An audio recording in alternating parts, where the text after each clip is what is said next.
بسم اللہ الرحمن الرحیم۔ السلام علیکم ورحمۃ اللہ وبرکاتہ۔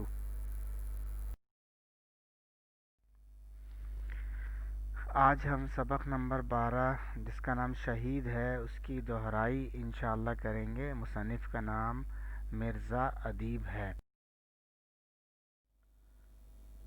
آج ہمارا ہدف سبق شہید کے جائزے کی تیاری کر سکیں، بس یہ ایک ہی ہے۔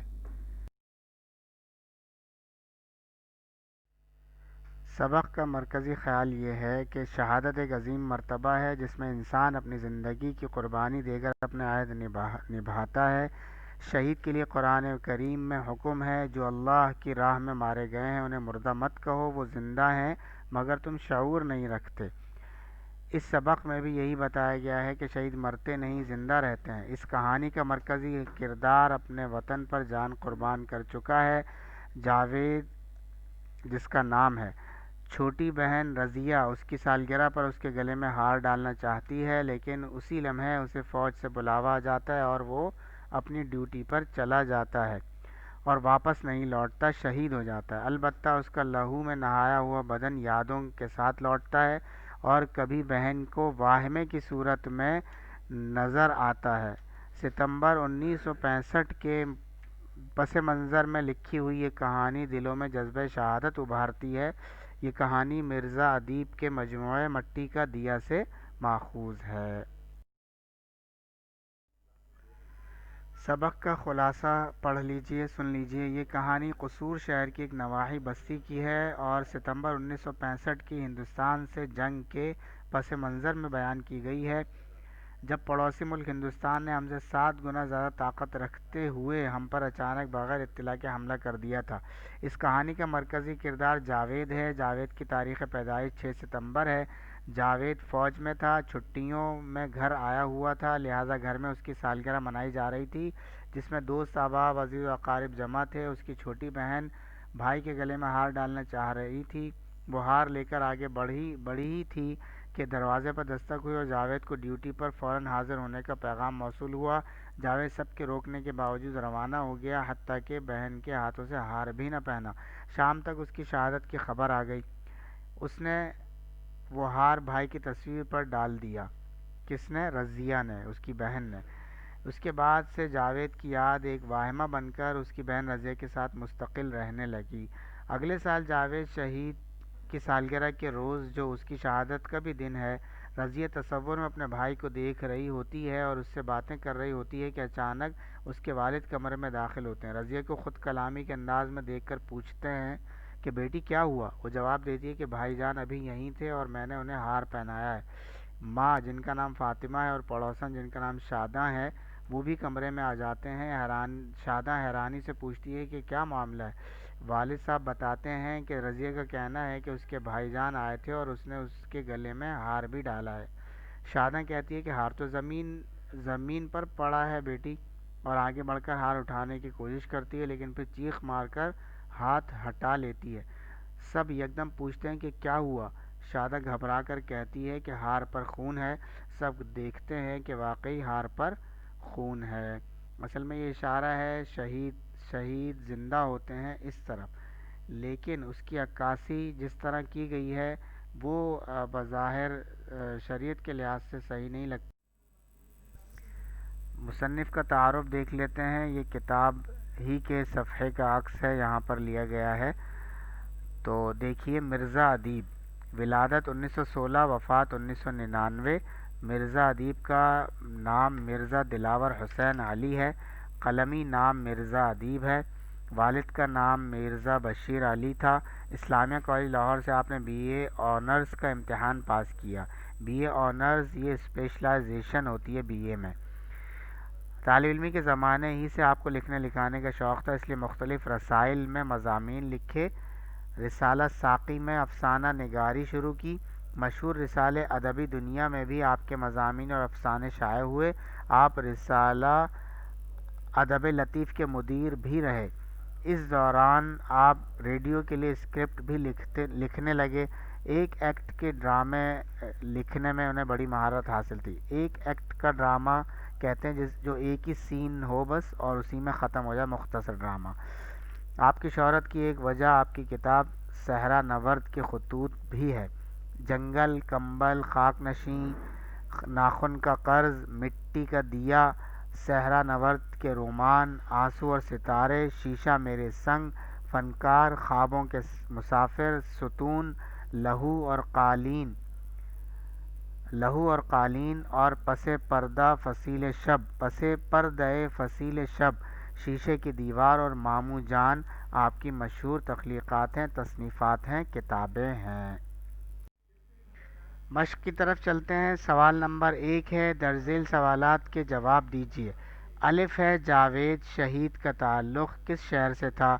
تو بہت ہی آسان سا اور مختصر سا جواب ہے، جاوید شہید کا تعلق لاہور کے قریبی شہر قصور کی ایک نواحی بستی سے تھا، قریبی بستی سے۔ بے ہے، جاوید کے مکان کی حالت کس وجہ سے خراب ہوئی؟ جواب یہ ہے کہ مکان اور اس کے کمرے کو دیکھ کر یہ تاثر پیدا ہوتا تھا کہ ستمبر 1965 کی بھارتی بمباری سے یہ مکان کافی حد تک متاثر ہو چکا ہے، اور اب تو گھر والے بھی اس کی سجاوٹ اور رکھ رکھاؤ کی طرف توجہ نہیں دیتے۔ کمرے میں سامان بھی مختصر سا ہے اور وہ بھی کسی ترتیب سے نہیں رکھا گیا۔ سوال جیم ہے جی، رضیہ کیوں رو رہی تھی؟ جواب یہ ہے کہ رضیہ اپنے بھائی کی یاد میں رو رہی تھی، کیونکہ وہ اس کی سالگرہ کے دن اپنے پیسوں سے لیا ہوا ہار اس کے گلے میں ڈالنا چاہتی تھی، جبکہ اس کے بھائی کو عین اپنی سالگرہ کے دن ڈیوٹی پر حاضر ہونے کا حکم ملا اور وہ وطن کی محبت کو ترجیح دیتے ہوئے جان قربان کرنے کے لیے چلا گیا۔ سوال دال ہے، سالگرہ کے موقع پر جاوید کو کیا حکم ملا؟ جواب یہ ہے کہ جاوید فوج میں تھا، 1965 میں پڑوسی ملک نے ہماری سرحدوں پر حملہ کر دیا تھا، اس لیے جاوید کو ڈیوٹی پر حاضر ہونے کا حکم ملا۔ سوال ہے، رضیہ کے والد نے فاطمہ کو تسلی دینے کے لیے کیا جملے ادا کیے؟ فاطمہ رضیہ کی والدہ کا نام ہے۔ جواب، رضیہ کے والد نے فاطمہ کو تسلی دیتے ہوئے کہا کہ وطن کی خاطر قربانی دینا ایک بڑی سعادت کی بات ہے، یہ شرف ہر ایک کو کہاں نصیب ہوتا ہے، یہ سعادت دنیا میں خوش قسمت انسانوں کے حصے میں آتی ہے۔ سوال واو، رضیہ نے سایہ دیکھ کر کس کا نام لیا؟ جواب، رضیہ کو کمرے میں ایک سایہ نظر آیا، وہ بھائی جان بھائی جان پکارنے لگی، یعنی بھائی کا نام لیا۔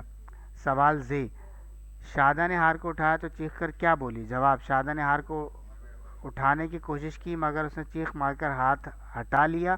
سب کے پوچھنے پر شادہ نے کہا کہ لہو لہو ہار پر لہو۔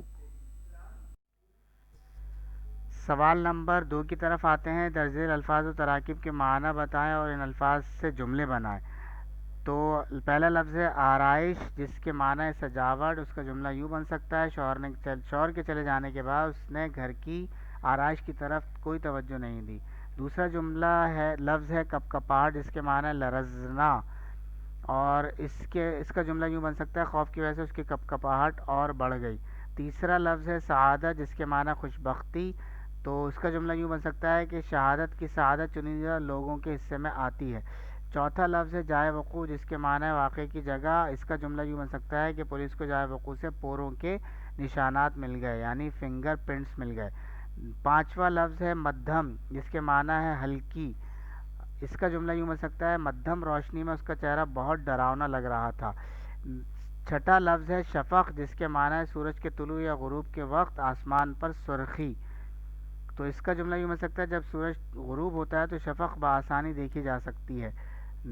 ساتواں جملہ ہے دم بخود، جس کے معنی ہے حیران، جملہ نہیں لفظ۔ ساتواں لفظ ہے دم بخود، جس کے معنی ہے حیران، اس کا جملہ یوں بن سکتا ہے کہ معلم جبہ میں قدرت کے حسین نظارے دیکھ کر ہم دم بخود رہ گئے۔ اور آٹھواں جملہ لفظ ہے رکھ رکھاؤ، جس کے معنی ہے تمیز یا سلیقہ، اور اس کا جملہ یوں بن سکتا ہے کہ بچوں کی تہذیب دیکھ کر گھر کے رکھ رکھاؤ کا بخوبی اندازہ ہو رہا تھا۔ سوال نمبر 6 یہ ہے کہ درج ذیل الفاظ پر اعراب لگائیے۔ تو اس کا جواب میں نے اس انداز سے لکھا ہے کہ ایک کالم میں سارے الفاظ لکھ دیے ہیں، وہ الفاظ یہ ہیں، لہو، غمگین، افسردہ، اختیار، مقام، اور پھر آگے جو ہے ہر ایک کو توڑ کر، ہر لفظ کو توڑ کر اس کے حروف پر میں نے اعراب لگائے ہیں۔ دیکھیے جیسے لہو ہے تو لام پر زبر آئے گا، ہے پر پیش آئے گا اور واو پر جزم آئے گا، جس کو ظاہر کرنے کی ضرورت نہیں کیونکہ آخر میں آ رہا ہے۔ تو آسانی کے لیے آپ کے یہ انداز اپنایا. غمگین دیکھیے غین پر زبر، میم پر جزم، گاف کے نیچے زیر، یہ پر جزم اور نون پہ بھی جزم ہے لیکن آخر میں ہے چونکہ اس لیے لگانے کی ضرورت نہیں ہے. افسردہ، الف پر زبر، فے ساکن، فے پر جزم، سین پر پیش، رے پر جزم، دال پر زبر اور ہے ساکن. اختیار، الف کے نیچے زیر، خے پر جزم، تے کے نیچے زیر، یہ پر زبر، الف اور پھر رے ساکن. مقام، میم پر زبر، پیش بھی آ سکتا ہے ویسے، قاف پر زبر، الف اور میم ساکن. تو یہ اس طرح سے ان کے اعراب ہو گئے. آج ہم نے سبق شہید کی دہرائی کر لی ہے. کل انشاء اللہ تعالی بروز جمعرات اس سبق کا شہید کا جائزہ ہوگا. تیاری اب آپ گھر میں بھی جو رہ گئی ہے وہ گھر میں بھی ضرور کر لیجیے. السلام علیکم ورحمۃ اللہ وبرکاتہ.